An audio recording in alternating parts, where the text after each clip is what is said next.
આદિવાસી યુવા સંઘર્ષ સમિતિના વડીલ એવા ગુલસિંહ કાકા, ભીમાભાઈ, જીમાભાઈ, મગન કાકા, દીપસિંહભાઈ તેમજ દરેક હોદ્દેદારોને મારા સેવા જોહાર।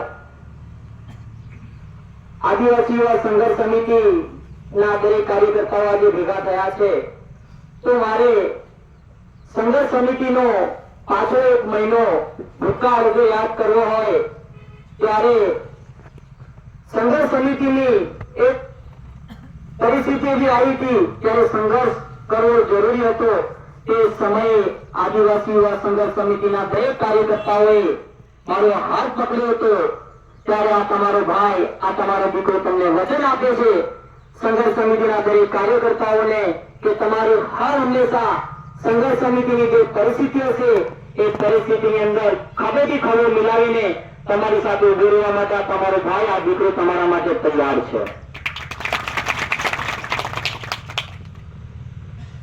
જેમને આ સમિતિ તોડવી હતી, જેમને આ સમિતિને નબળી પાડવી હતી તેનો જવાબ સંઘર્ષ સમિતિના દરેક કાર્યકર્તાઓએ હાથથી હાથ, ખભે તો ખભો મિલાવીને અમને જવાબ આપ્યો છે કે ભવિષ્યની અંદર ક્યારેક પણ એ લોકો આપણા સંઘર્ષ સમિતિને ક્યારે નબળી કે એને તોડવાની તાકાત પણ એમનામાં રહેલી નથી। આજે સંઘર્ષ સમિતિના દરેક કાર્યકર્તાઓ છે તો મને દરેક સંઘર્ષ સમિતિના કાર્યકર્તાઓ પર વિશ્વાસ છે કે સમાજની સાથે દિશામાં લઈ જશે, સમાજના હક અધિકાર માટે અવાજ બનશે।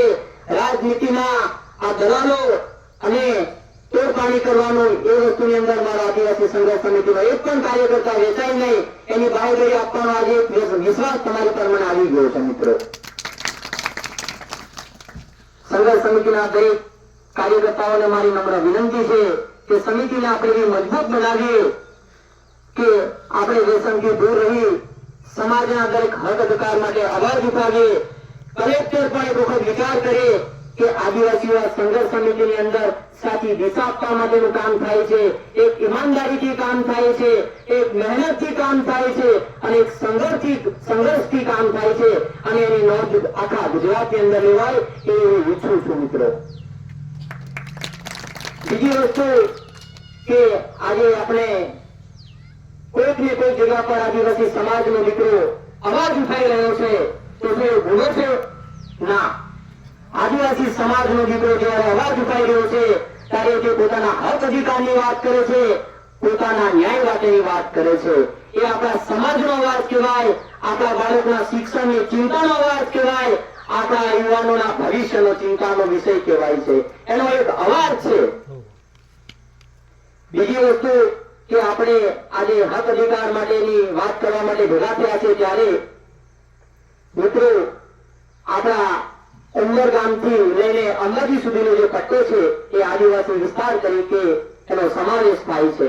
તેમાં અનુસૂચિત 5, 1, અનુસૂચિત 6 જેવા હક અને અધિકારો આપણે જાણવાની અને જાગૃત થવાની જરૂર છે। મિત્રો, આજે અનુસૂચિત 5 વિસ્તારની અંદર જો આપણે માનીએ તો આપણો જ કલેક્ટર હોવો જોઈએ, આપણો જ મામલતદાર હોવો જોઈએ, આપણો જ ડીએસપી સાહેબ હોવો જોઈએ, એસપી હોવો જોઈએ, પીએસઆઈ હોવો જોઈએ, પણ આજે આપણે જાગૃત નથી, આપણે જાણતા નથી એટલે આજે કઈ પરિસ્થિતિ અલગ દેખાઈ રહી છે સમાજની અંદર। બીજી વસ્તુ કે આજે ઘણા બધા વડીલો પણ ઉભા છે તો મારે વડીલોને અનુસૂચિત 5ની શું તાકાત છે, રૂઢિગત ગ્રામ સભાની શું તાકાત છે તેનું એક જ ઉદાહરણ આપવું છે કે આજે આ વાકોર ગામ છે। જો વાકોર ગામની અંદર જયારે કલેક્ટર હોય, મામલતદાર હોય કે ટીડીઓને જો આવું હોય તો રૂઢિગત ગ્રામ સભાની પૂર્વ મંજૂરી લેવી પડે છે, એમને આપણા ગામની અંદર આવતા પહેલા આપણી પરમિશન લેવી પડે છે।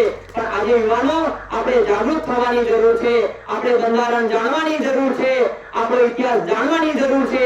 આવો હું નથી કહેતો, આપણી સુપ્રીમ કોર્ટ કહી ચૂકી છે કે આ દેશનો માલિક હોય તો એ આદિવાસી સમાજ છે।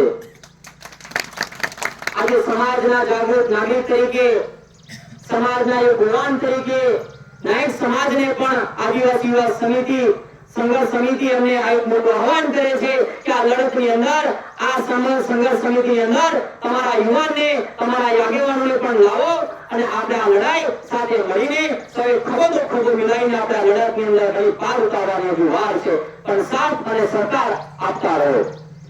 બીજી વસ્તુ મિત્રો કે આજે આપણે આટલી મોટી સંખ્યાની અંદર અને ખાલી 12 કલાકની અંદર જે મેસેજ કરતો છો, કોઈને ફોન પણ નથી કર્યો અને આટલી મોટી સંખ્યાની અંદર ઉપસ્થિત થયા તે બદલ આપ સર્વેનો ખૂબ ખૂબ આભાર. અને આની અંદર ઘણા બધા આગેવાનો વડીલો પણ છે જે તમને અનુસૂચિત 5 SIF રૂડીગઢ ગ્રામ સભા વિશે આપણા મગનભાઈ હોય કે આપણા દુલસિંહ કાકા હોય તમને વિસ્તારથી સમજાવશે. બીજી વસ્તુ મિત્રો કે આ લડત ઘણી લાંબી છે. આ લડતની અંદર અમે તો બિરદું ઉપાડ્યું છે પણ આ બીજા ઉપાડ્યા સાથે તમારા સાથ સહકારની પણ બહુ જરૂર છે. તમે બધા આદિવાસી યુવા સંઘર્ષ સમિતિને સાથ આપવા માટે તૈયાર છો કે નહીં? તો હર હંમેશા માટે આદિવાસી યુવા સંઘર્ષ સમિતિ આપણા હક અધિકાર માટે, આપણા ન્યાય માટે બોલશે, પણ તમારા પણ સાથ સહકારની જરૂર છે. એ આપતા રહેજો. વધારે કઈ ન કહેતા આ વિસ્તારની અંદર ઘણી બધી નાની મોટી મીટિંગો થશે ત્યારે અવારનવાર તમને અમે મળતા રહીશું. બીજી વસ્તુ કે તમને ક્યાંક ને ક્યાંક રાજકીય પ્રેશરો કે કોઈ પણ બાબતના પ્રેશર આવશે ત્યારે દબાણમાં કે ડરવાની કોઈ જરૂર નથી. તમે ખાલી એક ફોન કરજો. આદિવાસી યુવા સંઘર્ષ સમિતિના દરેક હોદ્દેદારો તમારી સાથે રાત દિવસ 24 કલાક તમારે પડખાઈને લડત પણ આપવા માટે તૈયાર છે. વધારે આ પ્રસંગે કઈ ન કહેતા બસ તમે મને સાંભળ્યો, તમે મને વધાર્યો એ બદલ આપ સર્વેનો ખૂબ ખૂબ આભાર. જય જવાહર, જય આદિવાસી.